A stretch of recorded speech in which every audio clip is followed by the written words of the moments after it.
Well, there we go.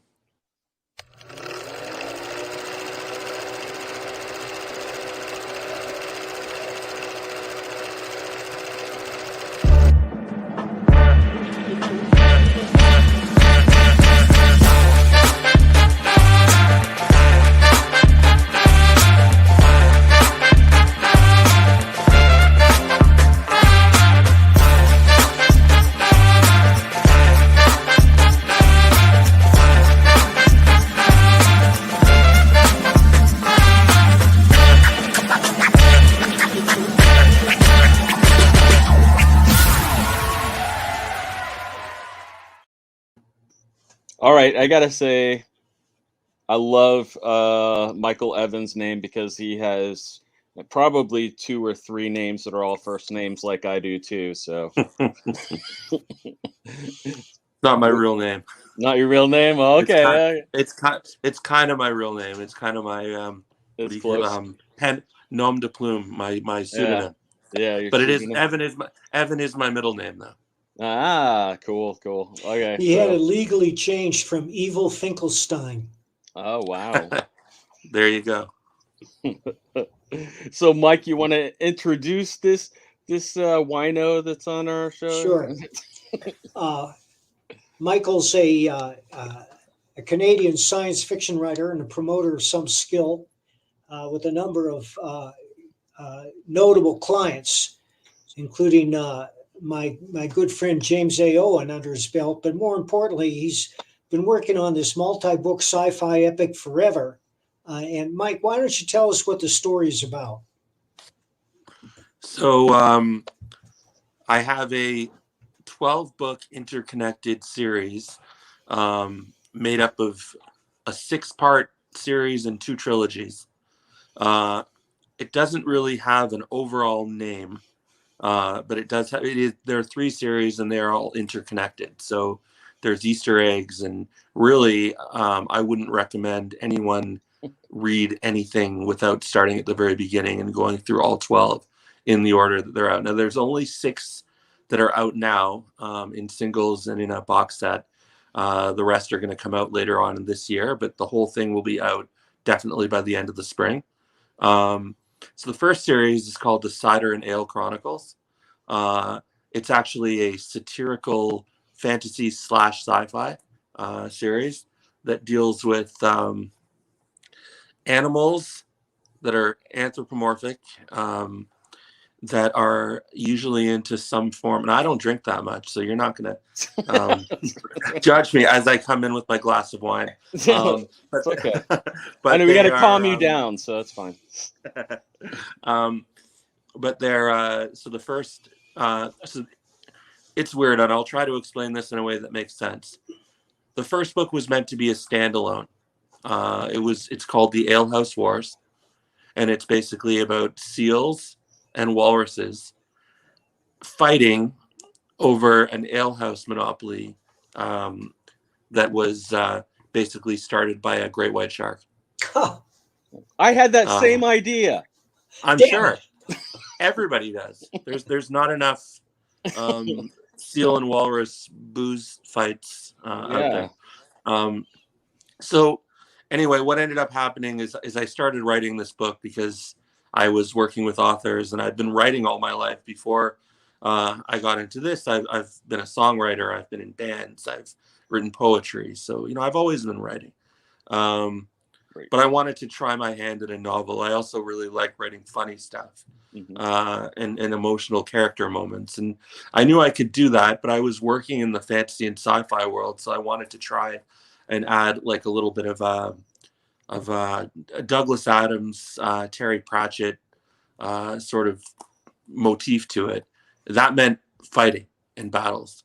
Right. Now I had characters that with flippers, which was already going to be a little complicated, and I didn't know what I was going to do. I tried to choreograph a battle scene, and I was just like beating my head against a wall. So I contacted a buddy of mine who I became a fan of, and then I ended up signing him to my publishing company. His name's James Reed. He goes by JMD Reed, who has written, I think, some of the most brilliant aerial battles and ground battles, and just, sort of grounded, very realistic fight scenes of all different kinds. And I said, buddy, I'm stumped. I don't know what to do here. I can't finish this. Can you, if I outline this for you, come in and, make this fight stuff happen, and the magic and the, the stuff that makes it kind of fantasy. And he said, sure. He looked at my outline and he said, are you out of your mind? Like, is this even for real?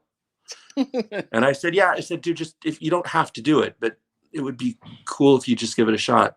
Anyway, so he looked at it and he ended up having a lot of fun. And he sent me back the manuscripts of what he had done, and it blew my mind. And it was actually exactly what I had kind of visualized, but couldn't actually put into words. And we finished the book. I had already written, I don't know, I guess the first 6 chapters and the last few chapters. And then we decided we had so much fun, we wanted to write another one.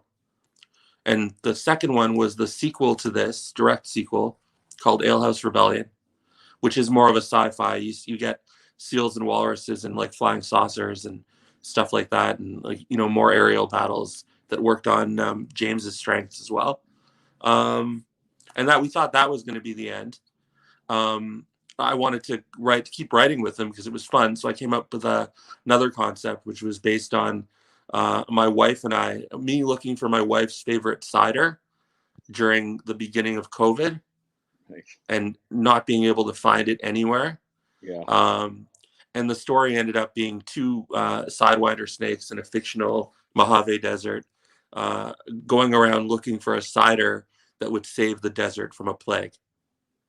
And it ended up being really funny. And the characters were basically avatars of my wife and I. And a lot of people really, again, supposed to be a standalone.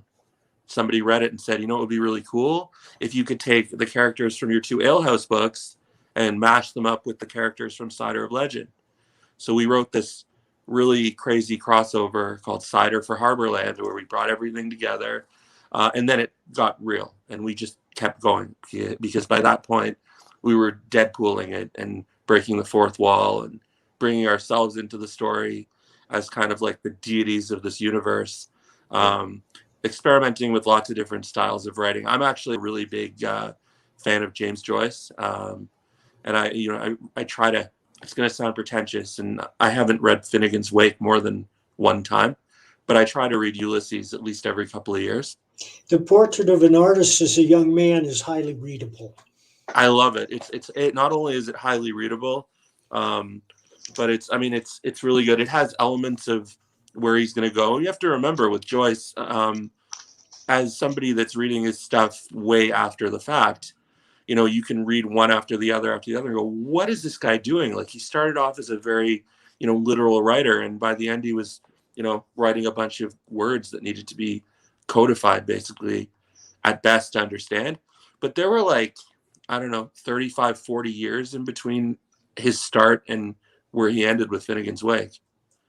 So anyway, I've always loved that. I wanted to try an experiment with stream of consciousness and bringing some of that style into it, and script writing and just different things that were not standard. So we started incorporating that into that book, and then we wrote 2 more in that series. One of them based on side characters from the Cider of Legend and the Cider for Harborland book, and another that was a complete standalone, set in the same world with cameos, but it was based on my buddy Paul Barrere, who the guitarist from the band Little Feat, who passed away a couple of years ago. I made him a guitar playing platypus, and Nice. And he was in a band called the Small Webbed Feet. And there's anyone that's a Little Feat fan or have ever had any relationship with the band would find all kinds of references to Lowell George and just various. I use all the band members' names. I just kind of Bill is Billy and Fred is Freddie and stuff like that. But it's basically it's a tribute to Paul that I figured Paul was a really funky dude, and I just figured he would like this story. So that was, and I did tie it into the characters from the other books at the end. And then we wrote another series after that, Again, set in the same world, but a little bit more YA. It was based on my 7-year-old son grown up as a 24-year-old, living with a 450-pound talking panda. And that's called the series is called Max and the Captain.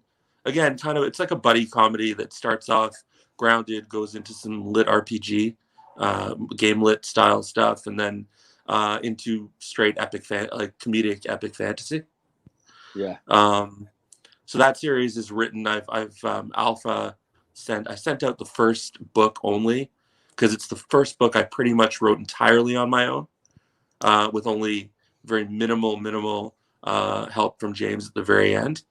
And I got a good response from it. The other two are finished but not edited. And then we're working on our final series now, which is called Guardians of the Storyverse, which is 3 related stories about a different guardian of the Storyverse ending. It's going to end in a book called The Captain, which is basically it's the same character that is in the Max and the Captain trilogy, but without Max, and there's an in-story reason for that. And it's going to be twice as long as all our other books. It's going to tie up all the loose ends. It's going to bring in every character, every cameo, every crazy thing that we've done, and just ramp them all up to 11. And that'll be the end. And then James and I will hopefully continue to write together, because we love writing together, but explore completely new territories that are not set in this world. Yeah. How long is each book? How many words would you estimate? They're not long books, but in the Cider and Ale series, which is the first one, the one that's out right now, the first one, Ale House Wars, is like a novelette. It only works out to, I don't know, 22,000 words. And each one gets progressively bigger in that series until Cider for Harborland, the 4th book, which is about 56,000 words. So you would estimate that you probably have at least 100,000 words into each one of these mini sets, right?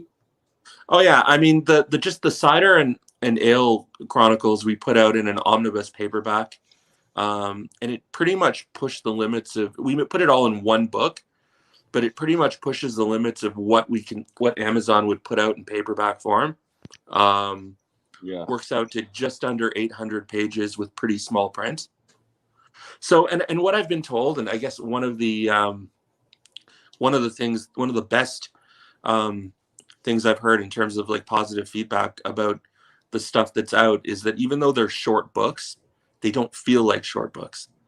Like even the Ale House Wars, which is the shortest book, it's like the Fisher Price, my first novel kind of thing. Right.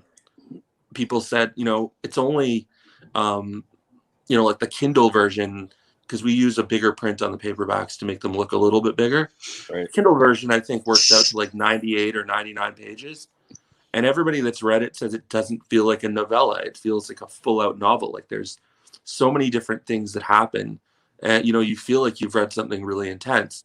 Now, they are funny, but we always try to write with a little...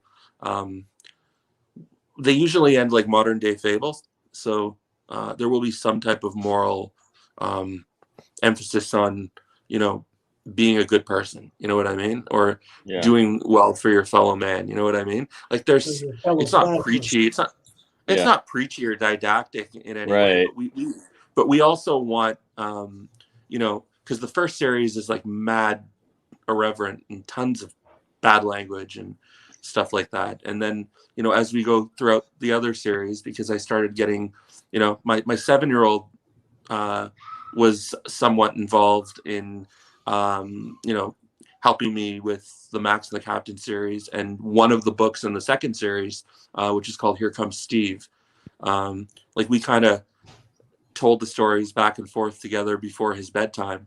So I'm not going to, I made a vow to myself that I was going to make those books clean. Right. They push the limit of what what Amazon would do. They don't feel like short books or like throwaway comedy books by any means. I've gotten feedback that they they make people feel every emotion. We always try to. You mentioned Richard Adams. Excuse me, you mentioned Douglas Adams, but what about Richard Adams, who wrote Watership Down? You know what? The first time, I've never read it. I know about it. I now feel like I need to go and read it because a lot of people have actually said to me that when they read Alehouse Wars, that it reminded them a little bit of a combination of Hitchhiker's Guide to the Galaxy, Watership Down, and Animal Farm, George Orwell's Animal Farm. That's a pretty heady combination. Yeah. Which was Arctic, and it was just well. I mean, it's a war, and it's actually. My original concept was to do a story about the Maccabean War against the Greeks, and turn it into a funny animal story. So you've got your patriarch, whose name is Matthias. You've got he's got 8 sons. And the oldest is named JM, which is his name is Jeffrey Matthias, but it really, the JM is an allegory for Judah Maccabee. Right. And then you've got all your the other brothers. There's a couple of them that are kind of meaningful. Like we have a scene where JM and his 2 younger brothers just goof on each other when they go out to find this kind of shaman that lives in a cave to give them advice on what they need to do, and they just like brothers, that kind of like the Goonies, they just kind of rip on each other. Goonies was a big influence too on the relationship between the younger characters in the story. So I've never read, to get to the question, Watership Down, although I've heard great things about it, and I definitely would love to read it. I feel almost like it's like mandatory reading for me. Yeah. What? So where does your love for anthropomorphic characters come from? And are there like any kinds of comic characters or anything, or cartoon or whatever that you've always liked or started that love in? I think originally I love. I grew up with Dave Sims' Cerebus. Yeah. And I read, you know what I mean? Like I've read every single issue multiple times, even the ones that get really. Actually, Cerebus is a big influence too, in the direction of where we go by the end of the series. I wouldn't say it's that weird. It's not a. For a book, it might be close in some sections. We have the Whiskey Eternal, book 5 of the Cider and Ale series. Is pretty weird, and then the whole final series, the Guardians of the Storyverse, is pretty out there too.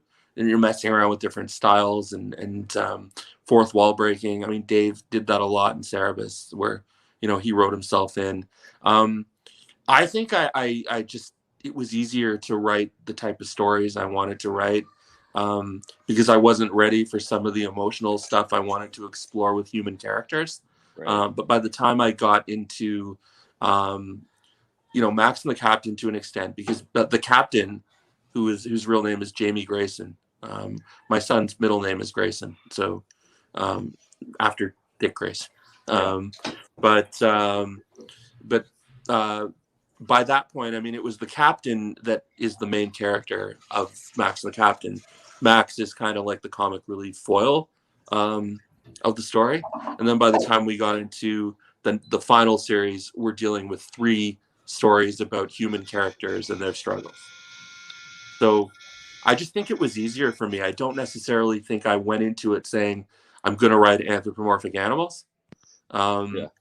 It just happened. I think it was more, I had a vision that I wanted to write a funny story about seals and walruses fighting over beer. Because I just thought that sounded funny, and I saw cover concepts of like a seal and a walrus facing off with each other with a big like beer pint behind them, which is originally what we had until we decided to rebrand all our covers in a different way, like more symbolically. Yeah. How did your I'm just wondering, since you've written a lot with him Hey, now, baby. Yeah. how has that have you guys changed the way that you work a lot when you're doing stuff together from when you started to like what you do now that like works better for you? We've actually kept a really similar process going all the way through. Yeah. James is a really fast writer, and he's a really prolific writer. He has probably about 40 epic fantasy novels that he's written. I actually launched a box set for him with our publishing company called The Storm Below. It's like 5 books and 1,000,000 words of writing. Wow. And he has like 3 other. We're putting out a 12-book epic fantasy series of his in the new year, and it's like each one is 110,000 words. We're putting out a book a month. Wow.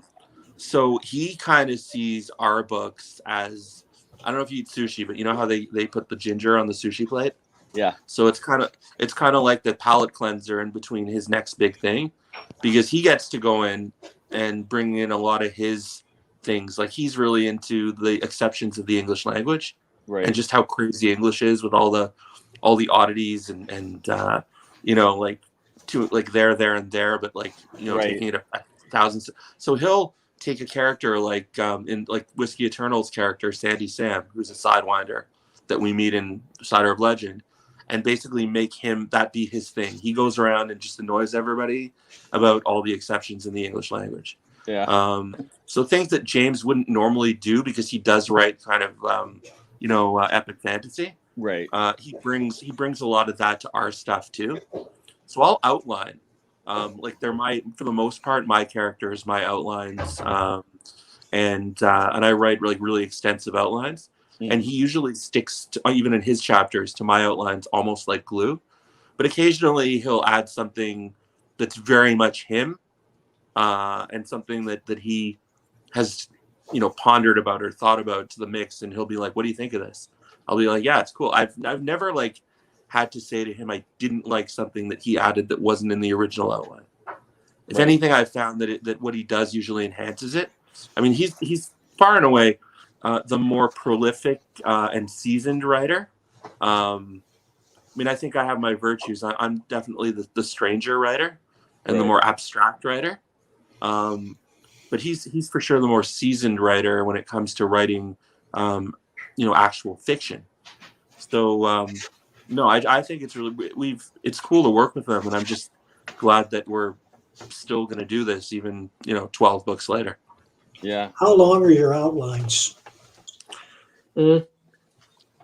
Now they're getting longer. Like they used to be, I don't know, 6 or 7 pages or something like that. And now sometimes I can outline something that ends up being more like, I don't know, 15 to 20 pages of chapter by chapter. And then I'll get into non-chapter story beats that things that I want the characters to do or say or feel that can kind of happen in any chapter.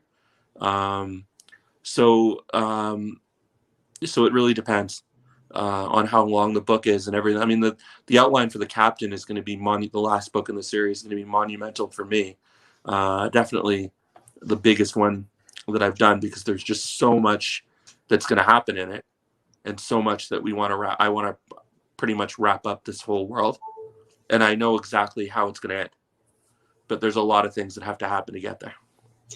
I'm a firm believer in outlines. I didn't used to be. There are only a handful of best-selling writers who can sit down and wing it. Elmore Leonard Yeah. was one of them. He never outlined. Yeah. Yeah, I know a lot of I've read. I think I may have read Get Shorty. That was Elmore Leonard, right? Right. Yep. Right. And Be Cool. I know I saw the movies, and then I had been kind of interested in the books, and I know he's super prolific and written a ton of stuff. I've another author that I really want to check out. You guys are gonna make me like go and buy books now. And then my wife will get mad at me. Well, they have libraries too. Yeah, no, I know. But yeah, no, I definitely believe in outlines. I'm not a pantser by any stretch of the imagination. I mean, every once in a while, if I'm going off on a stream of consciousness tangent and then I want to bring something into it, I'll be like, wow, where did that come from? I wasn't planning on writing that. But when it comes to the main story beats and anything that is action related or big character moments, it's all plotted out relatively meticulously. James I think jokes. a writer has to surprise himself before he can surprise the reader. So I always leave room for spontaneity in my books. Right, and there is. I mean, James always jokes with me that my outlines are getting way better than they used to. Like at the beginning, I was like, okay, we need like magic, and they need to fight with like some type of sword thing, and like I didn't actually say sword thing, but that's kind of his way of ripping on me. So I've gotten a lot better at really, and I think it comes with just experience of world building and realizing like how big I want this world to be. And it's expansive. It's a story world, and I don't want to give anything away. I don't want to spoil it, but it's big. Like by the time, and there's in jokes that are going all the way through it. And I prefaced the second last book by saying that there's some big bad guys that are going to come that make Thanos and Darkseid look like Chuck E. Cheese. Nice. So I like to make the world feel big, Right. So you're saying that this. So you're saying, even though you said it before that that this is the last one and you're not going to do another one that's part of the series, but do you have plans for like what you want to do writing wise after this? Like, I had a lot of ideas. I've had ideas to write like weird westerns, and there's a song I really love by Josh Ritter called "Folk Bloodbath." And it's kind of like just feels like a gothic western ghost story. And I've ever since I heard the song, I had wanted to do like a weird western that was sort of inspired by that song. Definitely not funny. I mean, life is funny, so you're always going to find your elements of humor in it. But I thought about going in that direction, but I also thought about doing that after Ale House Wars. And then all this other stuff happened, and I haven't done that yet. So if anything, that's probably where I would want to go, in a completely different direction, a lot less satirical, definitely, exploring a slightly different genre. There'll always be some type of supernatural element in everything I do, because that's what I read. I mean, I grew up reading comics, like and I still do. Like that's how I ended up talking to Mike, is because I grew up reading Mike's comics. So there's always going to be some level of that sort of fantastical in what I do, but I think it'll probably be very different. Something that will not allow me to go the safe route of bringing back characters that I've already written and saying, hey, look who it is, Easter eggs, and like I say, Deadpooling it. You know what I mean? Yeah. But no, I have no idea. Never say never. You know what I mean? Yeah. And I think that's what a lot of people that know me think too. They're all like sending me gifs, like the whatever gif. When I say this is the end, this is where this all thing is all going to wrap up, and then I get a bunch of like Jennifer Lawrence saying like, yeah, whatever. So you know what I mean? I don't know. Yeah. So what? I am interested. Since you do publishing and marketing and everything, what do you? Because I mean, I don't know that. I like doing a lot of. There's a lot of writers like Mike and others who like playing in different sandboxes and like writing a horror and then writing a western or then writing like whatever, or like writing things that are very funny and then writing something that's like pretty serious, especially because of like whatever subject matter or whatever you want to tackle. What from a marketing standpoint and things like that, like what do you uh, like how do you, because I know a lot of publishers and a lot of people and even a lot of fans are like, they kind of like their boxes that they can put you in and say, okay, well, he does this, and then when you do something different, sometimes, I don't know, it can be hard to sell to them or whatever, even if you're good at it because you're passionate about it and you're interested in it, and it might be something that people don't know that, that you even like, but it's like, yeah, I actually really am into this, and that's why I want to write about it. Mhm. I'm just wondering, like, if you have any advice or anything for like authors or whatever to be able to kind of try to bridge that, or how they I should mean, market I hear what you're themselves. saying. It's going to be it'll be a different uh, question to answer a year from now. Right, I have a very big launch plan for the Max and the Captain series. right, Um, with an audiobook trilogy, and I've got a really reputable artist that's going to be doing murals and drawings that we're going to be auctioning off for charity along with the launch, and I've already gotten a little bit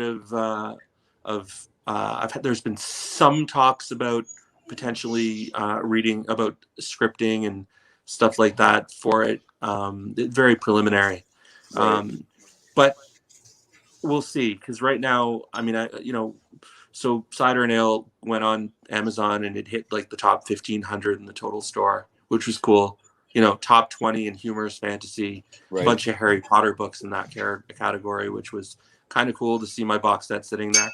Yeah, Um, but I'm not at the point where I'm pigeonholed into a specific genre yet, because there aren't enough people that have read the books. Like I said, in a year, we're gonna have a massive launch for Max and the Captain, and then hopefully a similarly massive launch for Guardians.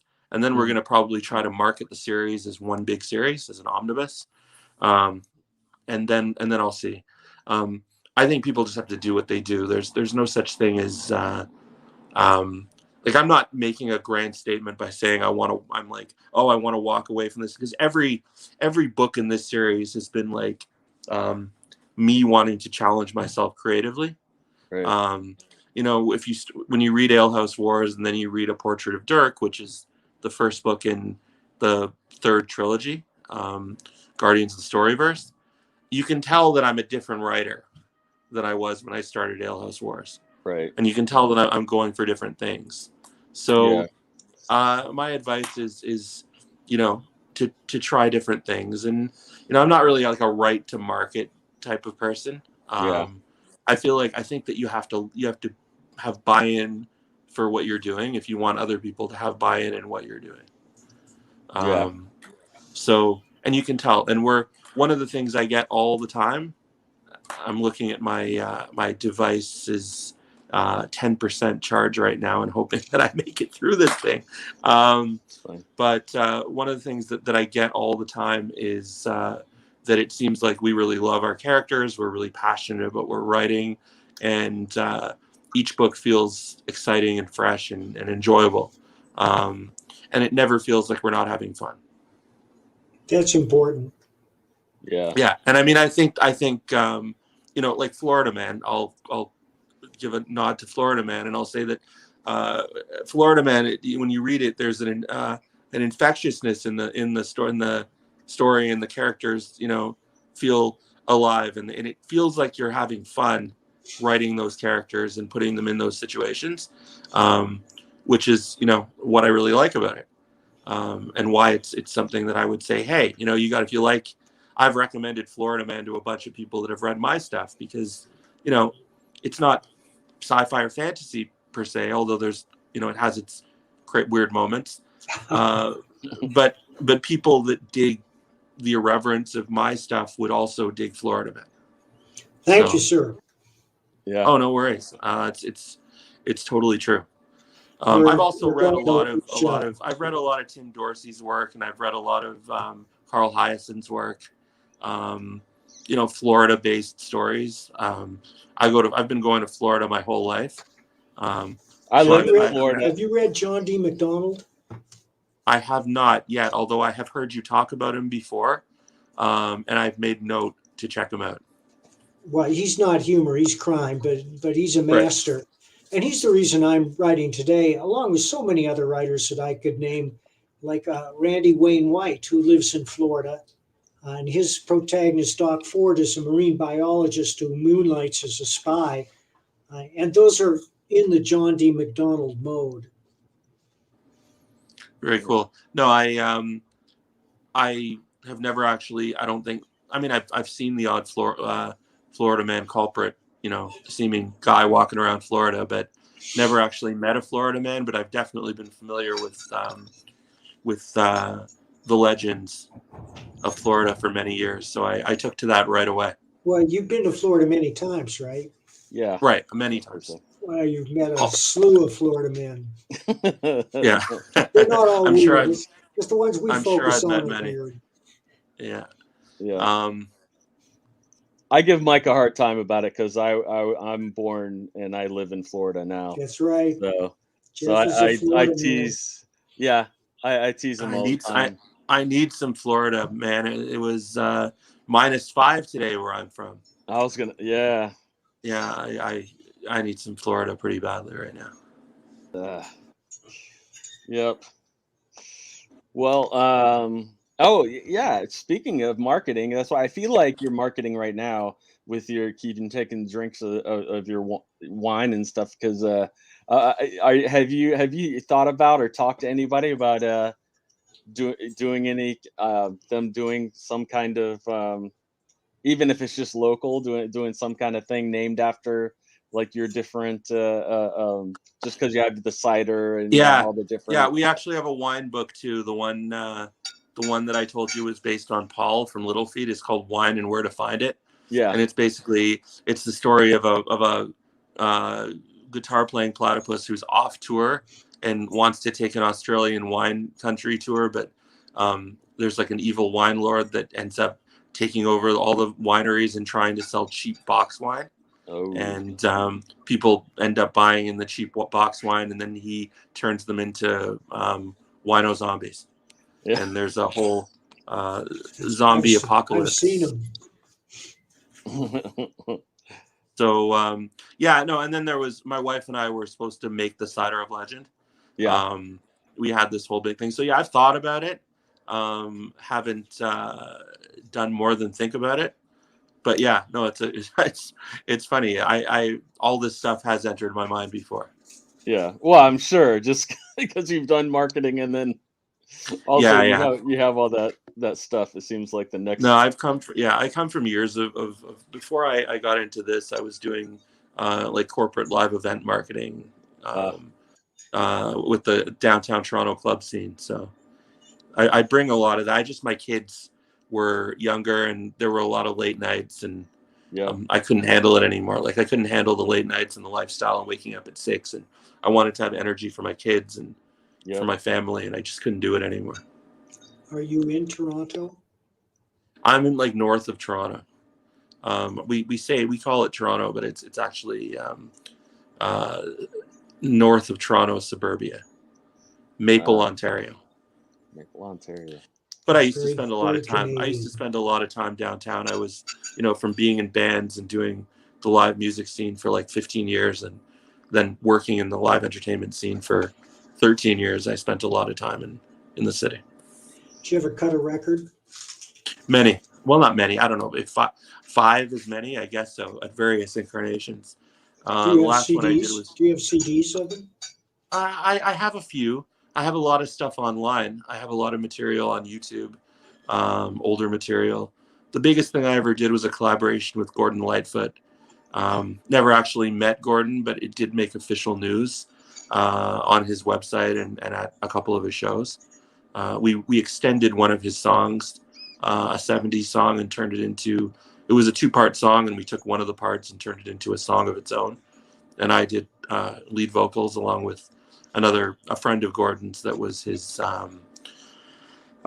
longtime journalist for the Village Voice and I think the New York Times. So that's probably name? the big Eric Knight, Eric T Knight, Eric. No, I'm confusing his. I will get Eric Greenberg. Eric Greenberg. Oh, cool. Eric Knight is somebody else. See, I shouldn't How be would you drinking this wine. characterize your music?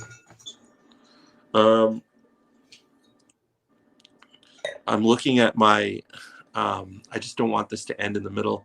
I know. I would characterize it as all over the map, but probably in the alternative. Kind of like my writing. I always tried to experiment with different styles and stuff. I always had to. I don't play an instrument, so I always had to rely on other people to write with me. I would mainly just do vocal melodies and lyrics. So I've had producers that I've worked with, and I've had, nobody. I mean, they're excellent. I don't think there are any names that anyone would know, but it's all over the map. But probably like indie acoustic stuff, probably mostly. I didn't love when I got older. I didn't really love having to be out playing and doing that. I enjoyed the studio experience and the writing experience a lot more. So acoustic was easy. I could work on the songs with a producer and one or two other people, and we could lay down tracks and go in whenever we wanted. Didn't have to rely on, having a studio with a drum kit, like a rehearsal space with a drum kit and, 5 different people's schedules for a full band. Yeah. It's always fun carrying a drum set in. Yeah. You got drums? Is the guitar electric? On some stuff. The majority of it was acoustic, and if there was, they were kind of like electric enhancement tracks that the producer would play on the stuff. But the majority of the stuff was centered around acoustic, so that we could, my songwriting partner and I could replicate it live, just the two of us, and we would go out and play acoustic shows. Well, before your thing dies, you want to tell us the best place for people to check out your novels and things? Oh yeah. The best way to get them right now is to look on Amazon and look up the Cider and Ale Chronicles. Okay. Michael Evan and JMD Reed. We're selling that box set at a ridiculous 99 cents right now. Wow. So you're getting 6 books for the cost of like what a pack of gum would have been like 5 years ago.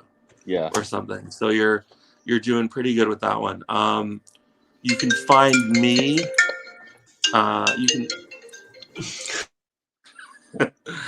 You can find me at fantasy /sci-fi focus on Facebook. Yeah. That's the group and community I started. And also at fantasy-focus.com. That's my blog. I've got 3 podcasts hosted off of that blog, 2 that I host and 1 that I just run off my blog.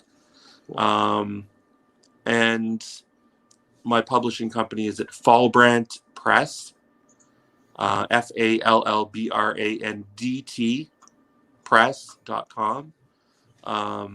If you want to check out some of the books that we publish, we're working with, I think, 9 authors right now, and we're going to go into another set of signings in 2022. All fantasy right now, but we're getting into sci-fi as well. Do you do it in French too, or is it mainly English? No, it's English. I mean, I work with a lot of French Canadians. Not really, to be honest. No, I've probably had about 300 clients over the last 4 years. Currently, probably about 120, and 2 of them are Canadian. Wow. So a lot of them are all over the U.S. and UK, Australia, New Zealand, Sweden, Portugal, Spain, everywhere. It's a global thing, right? Indie books are indie authors, and indie books are multiplying like gremlins that are fed after midnight. You know what I mean? Yep. If I'm giving the reference right. Yeah. And that's what actually made the gremlins multiply. It's and a lot of the authors that are writing in their mother tongues are also getting into English translations now. So certain authors that I work with may have written in Portuguese, but then they want to market to the English language, so they'll put out like a series of sci-fi books that are English translations from original Portuguese, and then I'll work with that. So they're everywhere, but no, not a lot of Canadians. I mean, there's a few, but in comparison, it's what I mean. It's mostly international for me. That's cool. Very cool. Thanks. Well, Mike, did you have any last questions? Well, no, I man. could get in a This is big a lot of- discussion about Canadian rock. Yeah. But Canada's a big country, just like the United States is a big country, and there are thousands of bands I've never heard of down here and up there. But there are a couple of Canadian bands that I really admire, such as the High Dials, the Foreign Films, and Sloan. Well, I've been a Sloan fan. Actually, Sloan and I share an accountant, which is kind of my claim to fame. my little Sloan story. So I've never actually met them, but every time I go in to see them, I'm always kind of hoping that they're there. But I've been a Sloan. Sloan's the only one of those three that whose name I recognize. I've been away, like I've been much more into the book scene and film and stuff like that than I have music lately. I like the bands I like. I listen to a lot of Dream Theater. I listen to Little Feat, from time to time. Me too. I'm a big Little Feat fan. Yeah, like sometimes I'll venture into something new, but I just haven't really had the time. But Sloan, I've said are Canada's Beatles for a really long time. Sloan is a very long-lived band, and they've been amazingly consistent. We call them power pop because to me that's what they are. Yeah, another band I love actually is Guided by Voices. Robert Pollard is the and I mean, like, it's kind of like if you didn't have the multiple vocalists with Sloan, a lot of the Guided by Voices stuff that he's so prolific. He puts out like 7-8 albums a year. But the stuff that's good is really good. The stuff that's bad is like terrible. But that's half the fun of their stuff. Like his device is gonna die. Not every album. Michael, it was great talking to you. We're going to get the word out on your books. Best of luck. I hope you can hear me. Just nod if you can hear me. Yeah, I know. It's getting really computery on our end. Yeah. It was great. It was great talking to you guys. Thanks so much for having me on. Yep. See you.